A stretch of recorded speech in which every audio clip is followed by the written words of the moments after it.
Traffic? Great. So are we.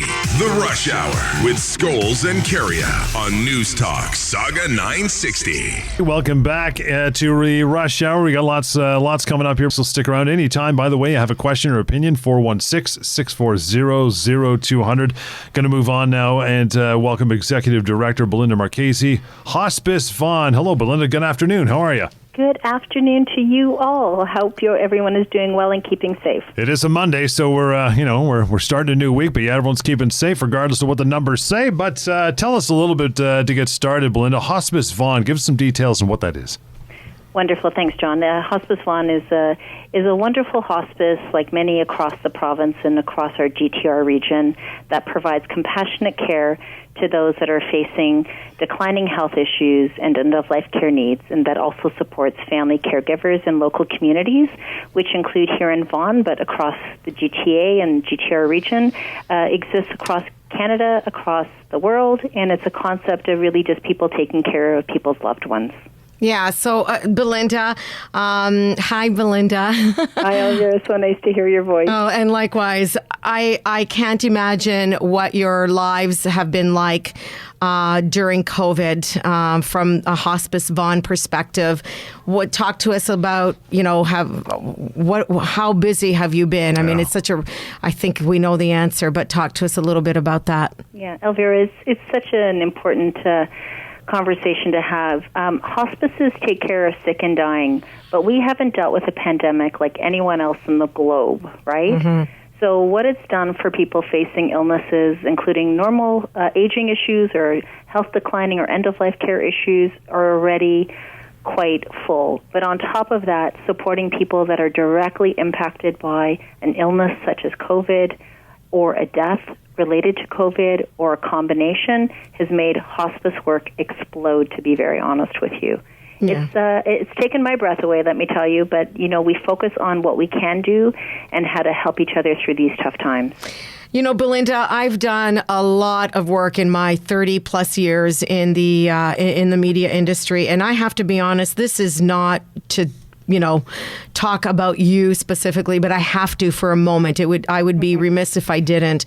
I have seen compassionate human beings, but I've said it before about you. I think for you, this is vocation. I've never met anybody more dedicated to a cause. I mean, a cause. It's hospice. You take your position very seriously. Yeah, I do. And you know why?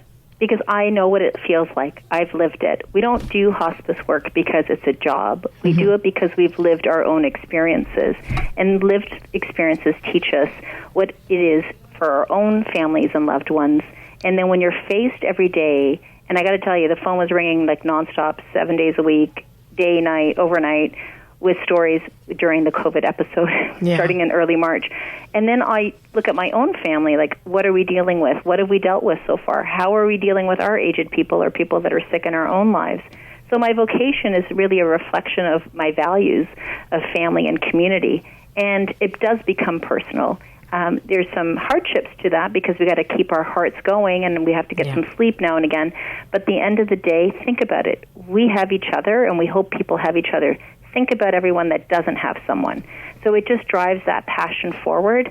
And you've been a community leader and a friend for many people, including us and at Hospice Vaughan. It just really becomes a simple story of how can we help people in a very simple way during a really difficult time. Yeah. So let's talk a little bit about, you are a not-for-profit organization. You rely on the kindness of the community, whether it's a corporate aspect or personal, donations, if you will. Talk to us a little bit about how you're affected this year with COVID. I mean, this would be your live gala in the next couple of weeks, and we're now going virtual. I'm actually excited about it, but it's very different, isn't it? It is. So the interesting thing about community hospices are considered as part of the healthcare essential service delivery model, and we help people at home and we help them in their communities and we help their families. We also have residential hospices, and we'll talk about that in a little bit more time. 15% of our funding for Hospice Vaughan is from our health partners and our funded government partners. The rest of the 85%, if you can believe it or not, is done by the generosity of the community. Wow. So private citizens, corporate donations, and other people that are in a position to give. And what's beautiful about that is that people see the value of having care and compassion at home. And in turn, what we can do, John and Elvira, is we provide our services at no charge to the community. Yeah. And we offer a lot of different things, but I'll keep focused on the question because I can talk forever. So what we do is we have events. So we typically, in non-COVID times, would have third-party events, so people that might be having a golf tournament or hosting an anniversary or a party and want to make a donation to a charity such as ours. And we have an annual hike. And as Elvira, you just mentioned, we have a gala, which I think is one of the most beautiful galas in the world. And I say that sincerely. We have 1,000 people come together on a Friday evening for a pure reason of kindness and compassion to give to a local hospice because they see the value of taking care of people close to home and at home, and they just really want to make sure that no one is sick or dies alone. I don't know what to tell you about that. You've been there, I've been there. It's a beautiful thing. But during COVID, it's just not possible. We're responsible to make sure that we showcase that we're safe and kind to everybody. And we have come up with our gala co-chairs, Louis Ciano and Esther Perez-Morrow, a virtual gala to go. And you know what the name is? I do know because I'm involved in it. I don't. Someone tell me. Somebody tell John. John. You're going to love this. Yeah. It's the rush hour, right? Yeah. Come on. So come on. The rush hour. It's called Life is a Beautiful Ride. Uh-huh. Yeah. So the twists and turns, Life is a Beautiful Ride, the Hospice Vaughan Gala, Friday, October the 16th, with a beautiful pick up a gourmet dinner. You can get a dinner for 2 or a dinner for 10 or what have you, because no one can have more than 10 people at home. Yep. And you pick up a beautiful meal that has all the fixings for beautiful tables, some wine or sparkling water, some beautiful little flowers, and you bring some people together safely in your home. You enjoy a full course menu which has appetizers, has seafood, has vegetarian options, has pescatarian options, beautiful food, and you get together, and then on top of that, you get to broadcast with everyone involved and then the community at large, including a live performance by Alan Frew, the lead singer of Glass Tiger. Nice. And it's going to be so much fun. Yeah, and there's opportunity to support the gala through raffle tickets and an opportunity to win a brand new Vespa. I just might add. I know, and I have it outside my office, and I can't win it, but I think I would really look good on the rush hour driving that Vespa in and around town. That is just going to be on my bucket list. But listen, folks, everyone's dealing with COVID and hard times. If you're in a position to participate, please do. Buy a raffle ticket, buy tickets for the Vespa, participate in the Gala to Go event, Life is a Beautiful Ride. But you know what, more so, if you know someone who's in need, and someone's reaching out for help, or someone's isolated or suffering at home, and they're dealing with someone declining or someone who's died. I just had a call last night from someone's son who just died suddenly, and the family is just overwhelmed. And this is what hospice is about. We take care of the sick. We help you live as well as you can, but we also deal with people's hearts afterwards. It's a love story, and all of a sudden, when your love story isn't with you, and someone dies who's close to you, how can you not suffer? And our professional services and our trained volunteers always step up. We do so much that people have no idea, including supporting kids. Yeah. HospiceVaughan.com is where you're going to get all the information, not only about the virtual gala that is upcoming on Friday, October 16th, but also just in general, all the programs that all the services and the programs that you provide, Belinda. Very quickly, because we are running out of time, talk to us about the new Hospice Vaughan, patient beds. For sure. Building. We are so blessed. And I want your listeners to know that hospice care exists across the community, Etobicoke, Peel, Bolton, Brampton, Mississauga, across all the GTR regions. So please reach out to your local hospice or call us and we'll make that connection. Elvira, you're correct. We are very fortunate. We've had a compassionate community that has said we want to have end-of-life care beds close to home. So we are in the final stretch of our construction at Islington and Rutherford. We're going to be building a beautiful new facility. It's going to be a health hub for hospice palliative care individuals that will include 10 residential beds, the Mario and Nick Cordellucci Hospice Palliative Care Center of Excellence. It is going to support people within our local community and neighboring community that might need the transition point from being home to support in a residential hospice. And people would rather be home for a home transition to their final rest or residential hospice. And right now, hospitals have to focus on the urgent and acute issues, including COVID.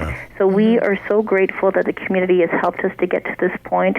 We know people will continue to champion, and these beds are going to serve many, many, many beautiful people and their entire families so they can just be with them. Hospice is about helping you live until the end. And I really want people to know that's the focus. And we're here so caregivers and families can get some sleep and know that their loved ones aren't in pain and that they're comforted. We'll feed you guys. We take care of you. We give you warm blankets. We surround you with compassion. And that's what the movement is all about. And you're absolutely right. We cannot wait to open our doors later this year and to open our beds in early 2021. It's going to be such a great occasion, Belinda. And it's looking forward to when this all comes full circle and we're out of this COVID pandemic and you get back to doing what you would have done up until March. How did you guys generally handle that? Because during COVID, you touched on it. You can't go visit anybody. You're not allowed to have the contact. No, it's been so difficult, and so many of the people that we support in our in-home program have been so isolated in the caregivers. It's heartbreaking. People were literally calling, crying. We had to deploy staff and volunteers to go do, literally, don't laugh, 2020 will be known for no toilet paper. We had people going out to get food and groceries but couldn't get toilet paper. So I said, okay, guys, myself, my family, my friends, our hospice community, our volunteers, drop off toilet paper. We didn't want to do a toilet paper campaign, so we picked up medications, we dropped off groceries, we helped people coordinate medical appointments because they lost their transportation. We put in support systems, including virtual counseling and check-in calls for people. So much had to happen from early March to today. We are seeing some people now safely and as needed, but we're still needing to protect the vulnerable people because health is vulnerable, age is vulnerable, and COVID is complex. So staff and volunteers will continue to support only in person as appropriate. But when these beds open, it's 24/7 healthcare, right? It's not going to shut down because of COVID. So it's been very difficult. And I think, John, if I could just say, one of the most difficult things for people is their sense of community and their sense of human connection.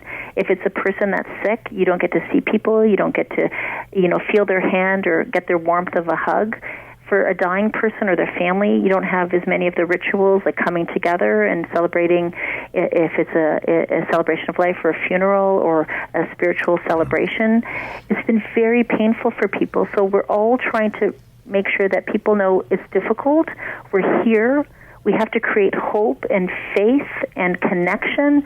We just have to do it in a different way. It's hard. You're amazing, Belinda. I could listen to you all day. But time is ticking. And one more time, we are talking to Belinda Marchese, the Executive Director of Hospice Vaughan, with the announcement of the Cordellucci family Mario and Nick Cordellucci Hospice Palliative Care Center of Excellence, say that 3 times, is opening. I really hope that John and I get to have a sneak peek tour of it one day because I know how much has gone into it. And it's a lot done by volunteers. Let me tell you, if this community of skilled professionals and family people didn't give their time to make this hospice, yes, we have our contractors and all the people that are doing the great work that they're doing, but if you would ever imagine that volunteers would be working day and night, volunteering to make sure things are on track, making sure to make it feel like a home. We have a professional team of design volunteers that are donating their time. I can't tell you, no other industry has this much volunteers involved in a community approach like hospice. And not just Hospice Vaughan, across the hospices. Our citizens are incredible and kind, and they really just want to make sure there's a better ending for everyone, and we will make sure that that happens here in Vaughan, and we will support our partners all across the city and across the province, and together we know we're going to get through COVID, and we're going to try to figure it out together, and we just want people to stay safe. Beautiful. You're awesome. Yeah, You're Belinda. awesome, Belinda's just, I'm on your website and I'm taking a look at, I know that the word dignity is very, very important. We must all, pass on with dignity. I mean, that is crucial for you, and that is a mission statement.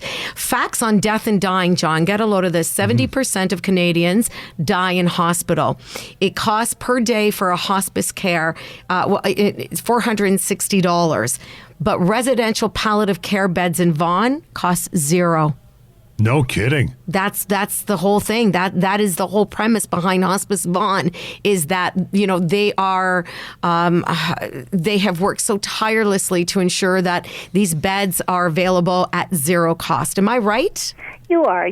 People will have to go to hospitals, and the hospitals are definitely so key and important. But having a person in a hospital with not an ICU cost is at least $1,500 a day. Wow. Residential hospices is about a third of that, and then community care is even less than that. The end of the day, what it is about just helping people to transition, but the hope is people stay and remain at home, and they have the supports that they need, and especially now during COVID, keep that bubble tight and just keep people safe. And the end of the day, we're all taxpayers, we're all donors, we're all family members. We just have to be part of a solution. And Hospice Vaughan, our board and our leadership volunteers and ambassadors, our staff and our volunteers want to reduce the burden. And you know what? One person's burden is all you need. And if you had more time, I'd tell you a story about a gentleman who called with a dying woman just a few days ago to me, and he just said to me, Belinda, are your beds opened? I'm in Vaughan, and it almost broke my heart. Oh, my God. These beds have been overdue for so long.